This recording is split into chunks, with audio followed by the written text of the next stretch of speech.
ಕನ್ನಡ ನಾಡು, ಇದು ಕನ್ನಡಿಗರ ನಾಡಿ ಮಿಡಿತ. ಈ ಡ್ರಗ್ಸ್ ದಂಧೆ ಏನಿದೆ ಅದನ್ನ ನಿಲ್ಲಿಸೋದಕ್ಕೆ ನಾವು ಒಂದು ಘೋಷಣೆನೆ ಮಾಡಿದ್ದೇವೆ. ಕರ್ನಾಟಕ ಅಗೇನ್ಸ್ಟ್ ಡ್ರಗ್ಸ್ ಅಂತ ಹೇಳಿ ಒಂದು ದೊಡ್ಡ ಆಂದೋಲನವನ್ನೇ ಪ್ರಾರಂಭ ಮಾಡಿದ್ದೇವೆ. ಅದರ ಪ್ರಯುಕ್ತ ಇವತ್ತು ಸಾವಿರಾರು ಕೋಟಿ ರೂಪಾಯಿ ಡ್ರಗ್ಸ್ ಅನ್ನ ಹಿಡಿದು ಸುಟ್ಟಾಕಿದ್ದೇವೆ. ಸಾವಿರಾರು ಜನಕ್ಕೆ ಕೇಸ್ ಬುಕ್ ಮಾಡಿದ್ದೇವೆ, ಅರೆಸ್ಟ್ ಮಾಡಿದ್ದೇವೆ. ಕೆಲವು ಸಂದರ್ಭದಲ್ಲಿ ಕಾಲುಗಳಿಗೆ ಗುಂಡು ಹಾಕುವಂತ ಪ್ರಯತ್ನ ಕೂಡ ನಮ್ಮ ಇಲಾಖೆಗಳು ಮಾಡಿದ್ದೇವೆ. ಈ ಭಾಗದಲ್ಲಿ ಕೂಡ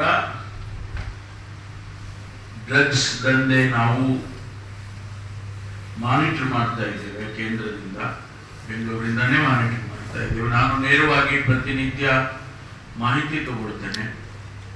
ಹುಬ್ಬಳ್ಳಿಯಲ್ಲಿ ಏನಾಗ್ತಾ ಇದೆ, ಧಾರವಾಡದಲ್ಲಿ ಏನಾಗ್ತದೆ, ಜಿಲ್ಲೆ ಹೆಡ್ ಕ್ವಾರ್ಟರ್ಸ್ಗಳಲ್ಲಿ ಯಾವ ರೀತಿ ನಡೀತಾ ಇದೆ ಅನ್ನೋದನ್ನ ಮಾನಿಟರ್ ಮಾಡ್ತಾ ಇದ್ದೇವೆ. ಮೊದಲಿಗಿಂತ ಕಡಿಮೆ ಆಗಿದೆ. ಬಹಳ ಕಠಿಣವಾದ ಕ್ರಮಗಳನ್ನ ತಗೊಳ್ತಾ ಇದ್ದೇವೆ. ಹುಬ್ಬಳ್ಳಿಯಲ್ಲಿ ಮೊನ್ನೆ ತಾನೇ ತಮಗೆಲ್ಲ ಗೊತ್ತಿದ್ದಾಗೆ ನೂರಾರು ಜನರನ್ನ ಉಪಯೋಗ ಮಾಡ್ತಿದ್ದವರನ್ನ ಕರ್ಕೊಂಡು ಬಂದು ಅವರಿಗೆ ಕಾನೂನು ಪ್ರಕಾರ ಕ್ರಮ ಜರುಗಿಸಿದ್ದಾರೆ. ಅದರಲ್ಲೂ ಕೂಡ ಅದಕ್ಕೂ ಟೀಕೆ ಬಂದಿದೆ. ನೀವು ಇವ್ರನ್ನೇ ಕರ್ಕೊಂಡು ಬಂದಿದ್ದೀರಾ, ಯಾಕೆ ಕರ್ಕೊಂಡು ಬಂದಿದ್ದೀರಾ, ನೀವು ಪೆಡ್ಲರ್ಸ್ ಹಿಡಿಯೋ ಬದಲು ಇವ್ರನ್ನೇ ಹಿಡಿತೀರಾ. ಆದ್ರೆ ಇವ್ರು ಹಿಡಿಯೋದ್ರ ಮೂಲಕ ಪೆಡ್ಲರು ಸಿಗ್ತಾರೆ ಅನ್ನೋದು ಸಾಮಾನ್ಯವಾದ ಅರ್ಥ ಮಾಡ್ಕೊಳ್ತಕ್ಕಂಥದ್ದು.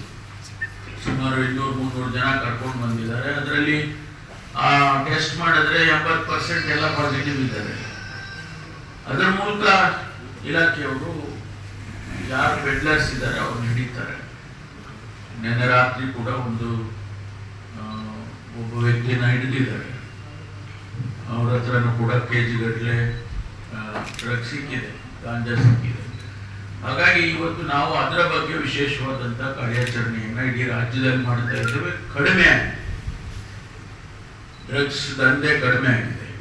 ಇದರ ಜೊತೆಗೆ ಅವೇರ್ನೆಸ್ ಕ್ರಿಯೇಟ್ ಮಾಡಬೇಕು ಅಂತ ಹೇಳಿ ನಾವು ಇಡೀ ರಾಜ್ಯದಲ್ಲಿ ಎಲ್ಲಾ ಶಾಲಾ ಕಾಲೇಜುಗಳಿಗೆ ಪ್ರತಿ ತಿಂಗಳ ಹಿರಿಯ ಅಧಿಕಾರಿಗಳು ಹೋಗಿ ಮಕ್ಕಳಿಗೆ ಹೇಳಬೇಕು, ಅದರ ಡ್ರಗ್ಸಿನ ಅಪಾಯ ಹೇಳಬೇಕು, ಮತ್ತು ಯಾರು ಶಾಲಾ ಕಾಲೇಜುಗಳನ್ನ ನಡೆಸ್ತಾರೆ, ಪ್ರಿನ್ಸಿಪಾಲ್ಗಳು ಅಥವಾ ಮ್ಯಾನೇಜ್ಮೆಂಟ್ನವರು, ಅವರಿಗೆ ನಾವು ಜವಾಬ್ದಾರಿ ಮಾಡಬೇಕು. ಹಾಗೆ ಅಂತೇಳಿ ಈಗಾಗಲೇ ನಾವು ತೀರ್ಮಾನ ಮಾಡಿ ನಮ್ಮ ಅಧಿಕಾರಿಗಳು ಶಾಲಾ ಕಾಲೇಜುಗಳಿಗೆಲ್ಲ ಹೋಗ್ತಾ ಇದ್ದಾರೆ. ಈ ರೀತಿ ಕ್ರಮಗಳನ್ನು ತಗೊಂಡಿದ್ದೇವೆ. ಮತ್ತು ಸೈಬರ್ ಕ್ರೈಮು ಜಾಸ್ತಿ ಆಗಿದೆ. ಯಾಕೆ ಜಾಸ್ತಿ ಆಗಿದೆ ಅಂತ ಹೇಳಿದ್ರೆ, ನಮ್ಮಲ್ಲಿ 1-2 ಸೈಬರ್ ಸ್ಟೇಷನ್ ಇದ್ದದ್ದು, ಅವಾಗ ಯಾರು ರಿಜಿಸ್ಟರ್ ಮಾಡಕ್ಕಾಗ್ತಿದ್ರು, ಎಲ್ಲೂ ಕೂಡ ಸೈಬರ್ ಕೇಸಸ್ ನ ತಗೊಳ್ತಾ ಇರಲಿಲ್ಲ. ಈಗ 43 ಸೈಬರ್ ಸ್ಟೇಷನ್ಸ್ ಅನ್ನ ಮಾಡಿದ್ದೇವೆ. ಜಿಲ್ಲೆಗೊಂದೊಂದು ಸೈನ್ ಪೊಲೀಸ್ ಸ್ಟೇಷನ್ ಅಂತ ಮಾಡಿದ್ದೇವೆ. ಅವರಿಗೆ ರಿಜಿಸ್ಟರ್ ಮಾಡೋದಕ್ಕೆ ಅವಕಾಶ ಆಗಿದೆ. ಏನು ಫ್ರಾಡ್ಗಳು ನಡೆಯುತ್ತೆ, ಬ್ಯಾಂಕ್ ಫ್ರಾಡ್ ಇರ್ಬೋದು ಅಥವಾ ಬೇರೆ ಬೇರೆ ರೀತಿಯಲ್ಲಿ ಫ್ರಾಡ್ಗಳು ಇರ್ಬೋದು, ಬೇರೆ ಕ್ರೈಮ್ಸ್ ಸೈಬರ್ ಮೂಲಕ ಮಾಡ್ತಕ್ಕಂಥ ಕ್ರೈಮ್ಸ್ಗಳು, ಅವೆಲ್ಲವನ್ನು ತಡೆಗಟ್ಟೋದಕ್ಕೆ ರಿಜಿಸ್ಟರ್ ಮಾಡ್ಕೊಳ್ತಾ ಇದ್ದೇವೆ. ಸ್ವಾಭಾವಿಕವಾಗಿ ಸಂಖ್ಯೆ ಜಾಸ್ತಿ ಆಗಿದೆ. ಆದರೆ ಬಹಳ ಒಂದು ಸಂತೋಷದ ವಿಚಾರ ಏನು ಅಂತ ಹೇಳಿದ್ರೆ, ಯಾರು ಈ ರೀತಿ ಫ್ರಾಡ್ ಮಾಡಿರ್ತಾರೆ, ಬ್ಯಾಂಕ್ ಅಲ್ಲಿ ಅವರ ಅಕೌಂಟ್ ಹ್ಯಾಕ್ ಮಾಡ್ಕೊಂಡು ಹಣ ತಗೊಂಡಿರ್ತಾರೆ, ಆ ಥರದವನ್ನೆಲ್ಲ ಬಹಳಷ್ಟು ಕೇಸಸ್ ಅಲ್ಲಿ ಹಿಡಿದು ನಾವು ಹಣ ವಾಪಸ್ ಕೊಡಿಸಿದ್ದೇವೆ. ನೂರಾರು ಕೋಟಿ ರೂಪಾಯಿ ಹಣ ವಾಪಸ್ ಕೊಡಿಸಿದ್ದೇವೆ. ಮತ್ತು ಅಕೌಂಟ್ಸ್ ಅನ್ನ ಫ್ರೀಸ್ ಮಾಡಿ ಅವರಿಗೆ ಹಣ ಆಚೆ ಹೋಗಿ ತಡೆದಿದ್ದೇವೆ.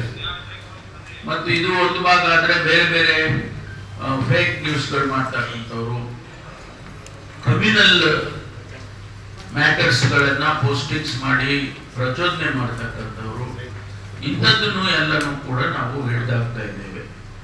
ಇಷ್ಟೆಲ್ಲ ಮಾಡಿ ಕಾನೂನು ವ್ಯವಸ್ಥೆಯನ್ನ ಒಂದು ಹತೋಟಿಗೆ ತಂದಿದ್ದೇವೆ ಅನ್ನೋದನ್ನ ನಾನು ತಮ್ಮಲ್ಲಿ ಹಂಚಿಕೊಳ್ಳೋದಕ್ಕೆ ಬಯಸ್ತೇನೆ. ಹಾಗಾಗಿ ಕರ್ನಾಟಕದಲ್ಲಿ ಕಾನೂನು ವ್ಯವಸ್ಥೆ ಕೆಟ್ಟಿದೆ ಎನ್ನುವ ಮಾತು ಸುಳ್ಳು.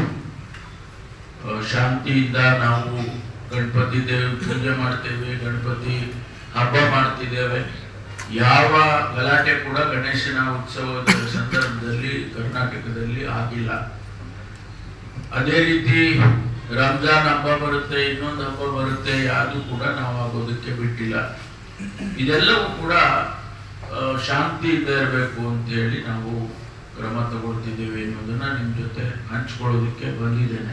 ನೀವಿನ್ನು ಕನ್ನಡ ನಾಡು ವಾಹಿನಿಯನ್ನ ಸಬ್ಸ್ಕ್ರೈಬ್ ಮಾಡಿಕೊಂಡಿಲ್ವಾ? ಈಗಲೇ ಸಬ್ಸ್ಕ್ರೈಬ್ ಮಾಡಿ, ಬೆಲ್ ಐಕಾನ್ ಅನ್ನ ಒತ್ತಿ ನೋಟಿಫಿಕೇಶನ್ಗಳನ್ನ ಪಡೆಯಿರಿ.